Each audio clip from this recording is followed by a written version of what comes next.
So, so a couple things here. Um, so I want to just give you what's going on right now with the pallet business and, a couple other things that like I know a lot of salespeople deal with. And, yeah, so I want to give you guys an update of what's going on with my pallet business and where I'm at, and then also talk about some other things too. So, first of all, like when it comes to the pallet company, where are we at now? Well, I did some prospecting the other day, and I have like 10 companies that I can follow up with. And yeah, so I'm going to be following up with them, and I have about I want to say about 450 people in my database just that my virtual assistant has added. So I've been doing that, and that's really exciting. But yeah, so I think I already made a video of this, but I literally just like forgot to where it is or what happened. It's probably on my phone, and I just forgot to upload it. So I'm making another one instead. But let me explain why I'm actually doing a pallet business. I don't even know if I said this in my last video, but I'm just gonna say it again if I haven't been, if I wasn't clear on the first one. So the reason why I'm doing this business is because I'm really bored of the diabetic test strip business, and I know it sounds funny, but like I am bored. I've gotten to the point where everything is 97%. I don't even know how I came up with that number. But like, I barely do anything, and I just manage things at the top, which is pretty stressful sometimes. But yeah, I'm just bored, dude. And if you've known me or followed me for a long time, one of the first things that reasons why I ever got into business was I had a lot of anxiety, and I had a lot of, yeah, I mean, I think I had like a lot of social anxiety when I first got into this, and business to me was like a chance to make money and also go out there and talk with people and do things, that I like. So that's what sales was to me. So early on in my journey, that's what it was about. It was just about, yo, can I just go up to this door? Can I, can I do this? Can I do that? And in the beginning, that's what it was for me. And I had the ultimate highs because I was making money, and sometimes I wasn't making money, but most of the time, if I was hitting the amount of door knocking, and I was, going past all of the resistance in my mind consistently, that made me feel really good, and it did something for me, like in the beginning, what I used to do was I was just a door knocking phenom, and it helped me so much just be able to present, and it just got me out of my shell so much. It really was something that made a difference for me. But eventually over time you start working harder, smarter and smarter and smarter, and you just get smarter, and then you eventually get to the point, where I am, where it's like, I have, six people that six people that work for me on virtual assistants, and then, three other people that are couriers in the States. You just get to a point where now I'm at the point where it's like it's not even like fun for me, you know? And although there's things that I do like about it, which is, building a team is a lot of fun, and helping people, um, in my organization make pretty decent money. These Filipino virtual assistants are making, they make $600 plus a week, not a month, a week. But they usually, they'll make up to $1,000 sometimes each. And it's because, they're doing the work and they're keeping everything organized and stuff. But it's like, I like to pay people well. But back to my story. So, yeah, so like I've literally gotten to the point where I can just literally just manage it all from my computer. And I think that was really, really cool for a long time. I was traveling, I was doing things that I really like to do while I was traveling. And I was focusing on other areas of my life. I was focusing on the gym. I was focusing on my dating life more, and I had, I was, I was getting over hurdles and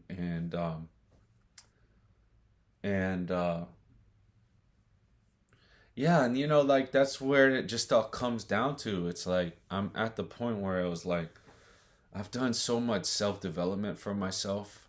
I even sometimes now I feel like, bro, what was all that for, And obviously I know this is like kind of like narrow sighted or narrow minded. Um, but I just think sometimes it's like, how the fuck do I still have social anxiety? You know what I'm saying? Like how, how much, how many fucking dates I've been on, like drop dead gorgeous women that have sat across from me. How many times I've just walked into an office and that, had like 10 employees there where I had to just present myself to all of them and get past the gatekeeper, like all at one time. I bust through a door. And still, I have social anxiety sometimes and I can't even, I don't know. So, where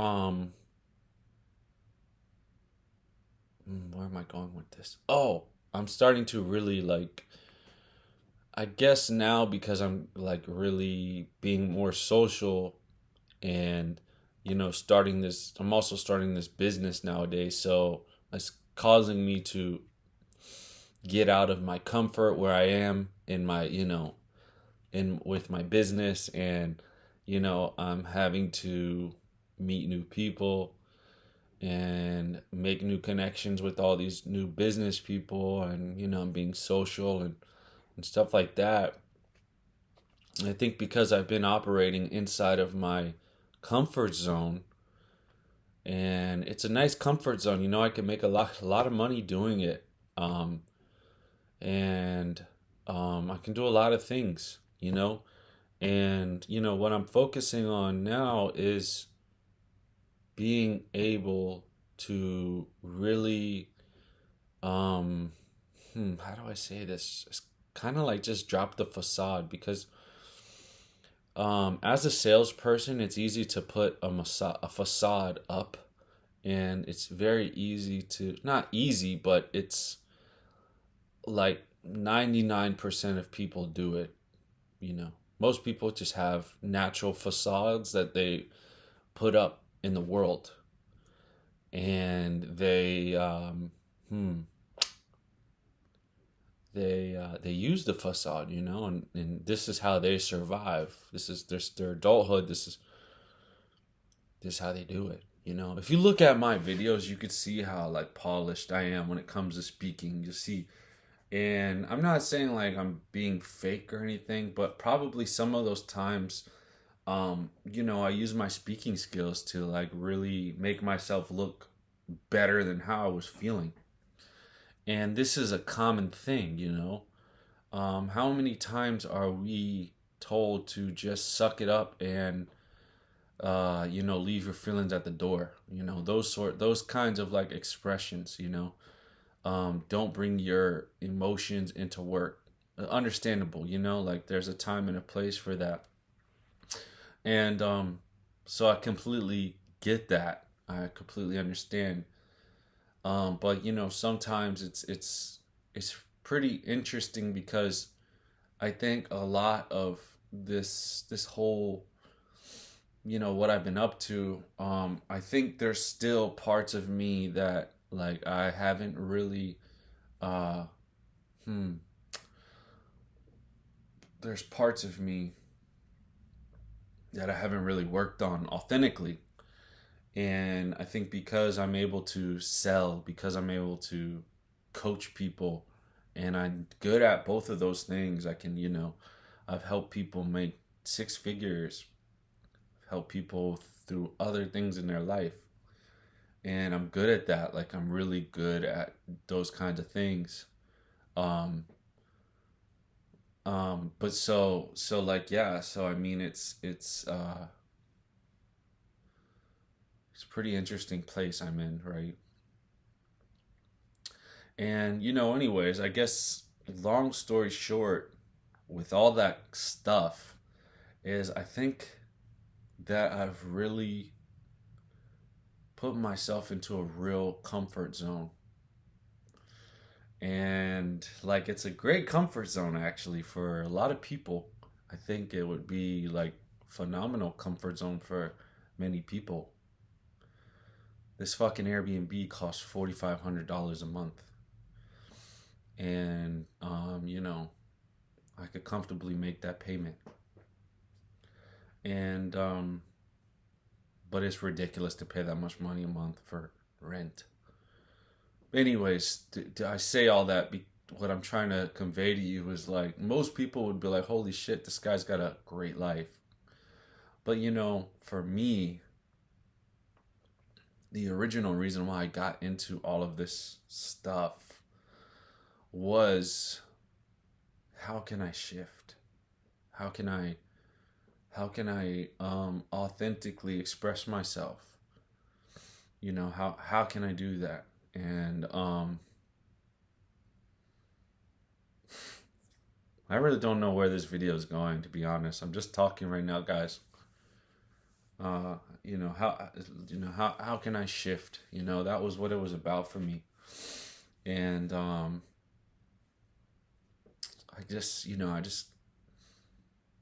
I want to get back the passion. I want to get back the passion in my life. and and I mean, truth be told, I want to get that back. I want to have that fire back and doing crazy things that I used to do. And like I said, obviously I know like you become an adult and you got responsibilities and you have things that really take your time up, and you gotta be an adult and you gotta handle them.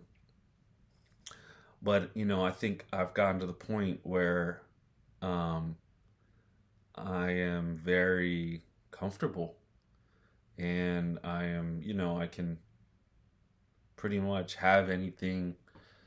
Um, I wouldn't say I can have anything, but I can pretty much have what most people can't materialistically. And yeah, and I used to really have a hunger to really tackle these kinds of things, and I noticed like the last couple years that it's really shifted for me. And yeah, I mean it's just really, there's been a shift. And I'm not saying that I'm not proud of myself, because I am proud of myself when it comes to all these different accomplishments, and I will continue to accomplish a lot, most likely. And you guys are just seeing it firsthand. Part of the reason why I'm building a pallet company is um to really put myself out there in an aggressive way. Go do door knocking, go make a difference with people, with pallets. Um, just kind of shake things up. Like I said, I got to the point where I can just chill behind this computer and make a lot of money. I mean, I can literally And that was the goal. That was the goal. And I mean, what I want to convey and tell you guys is that, there's a point, um there's a point in time where there's responsibility, and then there's also, don't avoid gro- growth opportunities for responsibilities. And I think that there has to be, you got to be right on that edge with whatever you're doing. You got to be like right on the edge of, mm, on the edge of really pushing yourself, and doing those sorts of things. For me, when I first started all this stuff online, my thing was like, and this was many years ago actually, my thing was like, can I even get a fucking video on the internet? Like, can I even put anything on there? You know? And now, what my edge is now is, okay, can I restart a whole new company? Can I consistently put myself out there and challenge myself and grow, you know, socially and socially, really. So that is my goal, you know. Um, the goal is to do. I want to do it different this time, and I don't want it like, there's certain ways you can really approach sales. I want to do it a different way. And it's not just like buff out sales calls. For me, when I do this, I'm going to really dissect how I feel and why I feel that way, and really authentically create, instead of like, appropriately. I'm gonna be appropriate, but I want to create authentically, and I'm gonna take you guys along with me. And yeah, and that's my goal for this whole experience, for my YouTube channel. Whatever, with what is next is, I'm gonna bring you guys along the way. We're gonna talk. We're gonna have a lot of, some heart to hearts. I'm gonna tell you, how I closed a pallet deal. I'm gonna tell you a lot of different things, things I learned with my mentorship. I have a pallet guy that's mentoring me right now. Dude's a baller. And, I'm gonna give you guys the, all of my experiences, and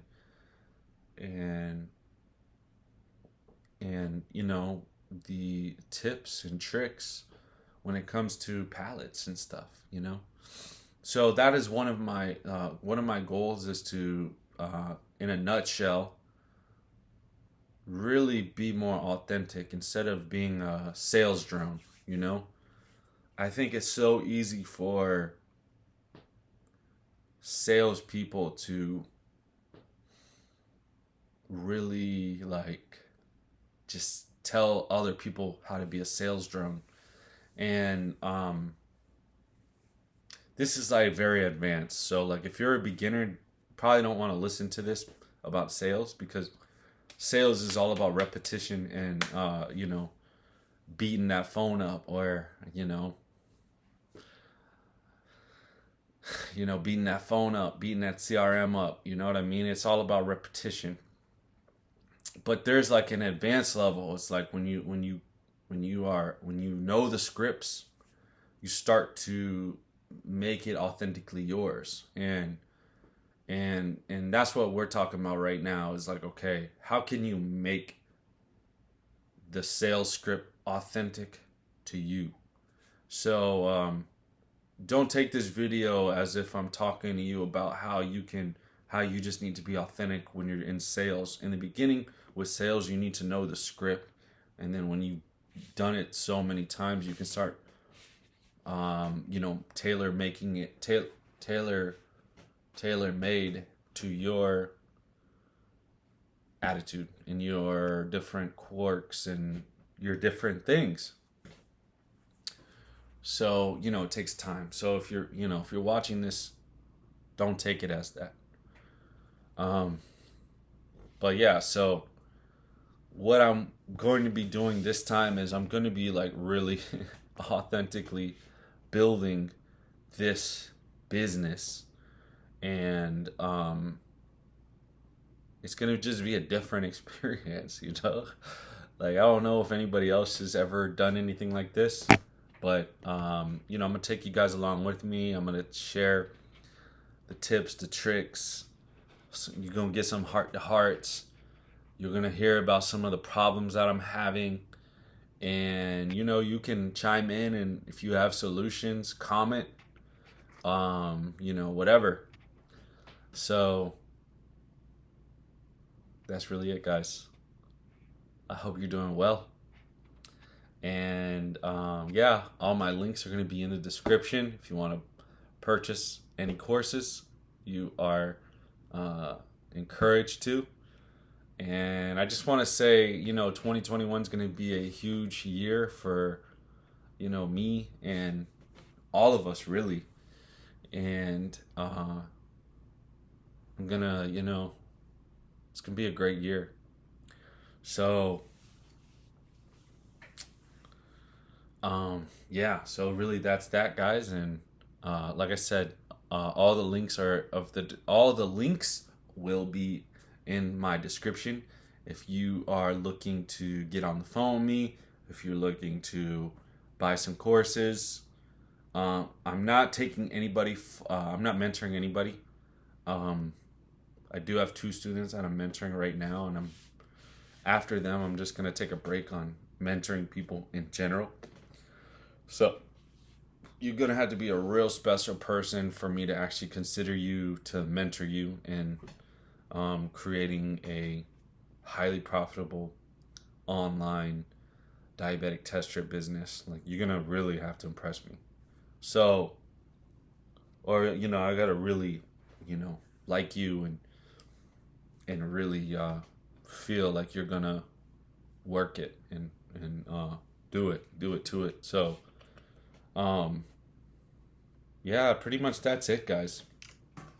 I'd just like to say thank you for everything. And, if you've been following my journey this whole time, this is just the beginning. So, I really don't know where this is going to go and how this is going to end.